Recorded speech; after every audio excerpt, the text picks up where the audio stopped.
This is just to recap what happened on 22nd of July. This is one of the government buildings in the center of Oslo.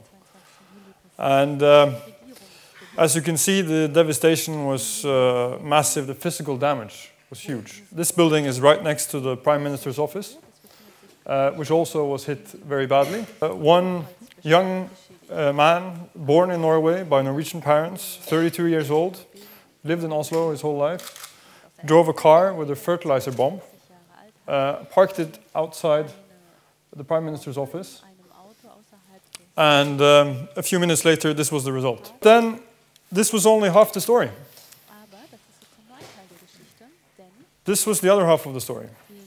Later in the afternoon, the perpetrator drove to the Labour Youth Movement summer camp, where there were 600 people assembled, and he shot dead 69 young people aged between 14 and 18, 19 years old.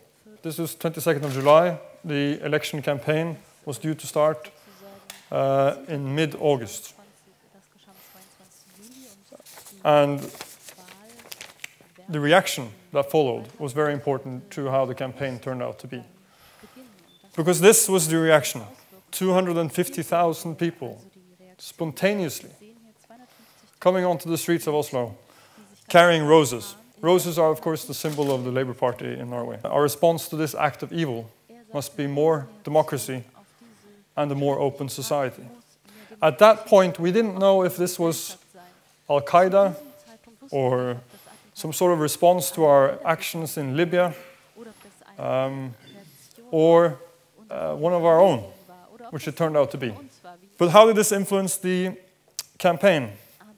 Well, as you can imagine, this is the Prime Minister, and the title says, the people goes to the Labour Party. And it was a massive wave of sympathy for the Labour Party. And also the political debate was more or less paralyzed. It was inappropriate to talk about politics at the time of national grief. So the political campaign basically stopped. The only people who were in the media were the Prime Minister, the Minister of Justice, the Foreign Minister, the royal family, which at a time like this is very important, and also to some extent the mayor of Oslo, because one of the actions happened in Oslo. And the message in the media was more or less, this is an attack not only on Norwegian values in general, but on social democracy. There was also a joint decision to delay the beginning of the election campaign. And that, in many sense, it continued the period of grief, and it meant that we couldn't discuss politics. And I have to say, I think it was the right decision. It would have been inappropriate in any way, and especially towards the victims, if we jumped into fierce debates about what at the time seemed like very small issues. But it still meant that we had less time to conduct a campaign and more time with this event and the Labour Party's response dominating the media. And I have to say, the Prime Minister handled the situation very well. And he was commended for it. And he rose from an ordinary politician to a statesman.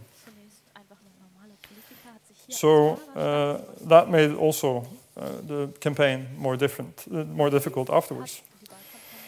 There was also a joint decision to change the tone of the campaign. We shouldn't attack each other, we should talk more about our own politics. But as Sigbjørn just told you, this has been our strategic decision since 2006, to talk more about our own politics and less about the opponent's politics. And it has been a success for us so far. So for us, this was not a problem.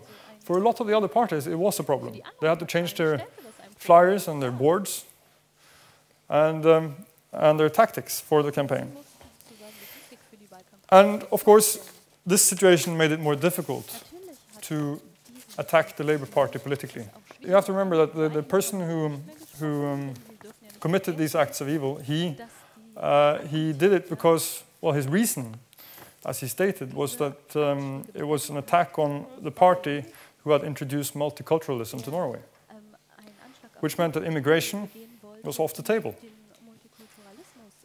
And that had a consequence for at least the far right, or the Progress Party, which is not as far right as many other parties in far right parties in Europe, but it has a consequence because we couldn't discuss that issue. This is from 31st of July, the Labour Party up 12% percentage points. We are down 5. The Progress Party, the dark blue, down 3.5%.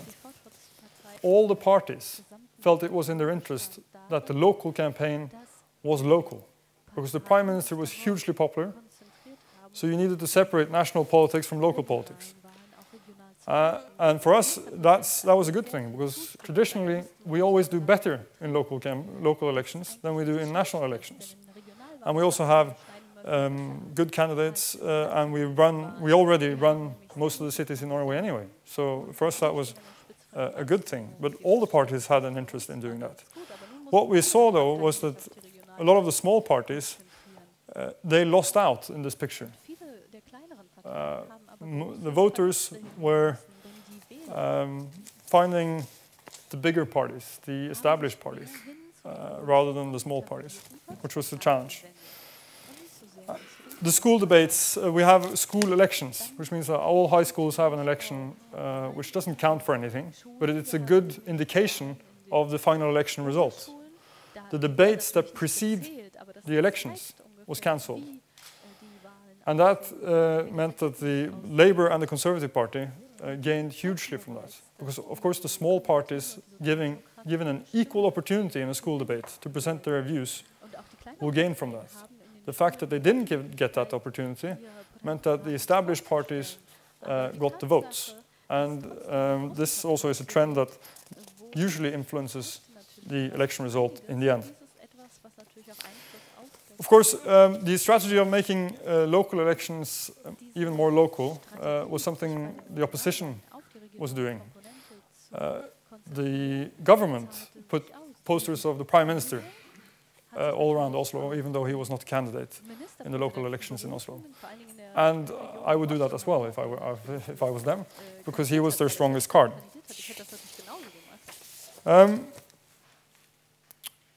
This is one of the winners. Our party leader, Erna Solberg. We had the best result since 1979. But the Labour Party had the best result since 1983, which underlines my point that the voters were finding the established major parties in a time of national crisis. But also, and this is important, as you could see on this picture, it was also a confirmation of a trend that was already there.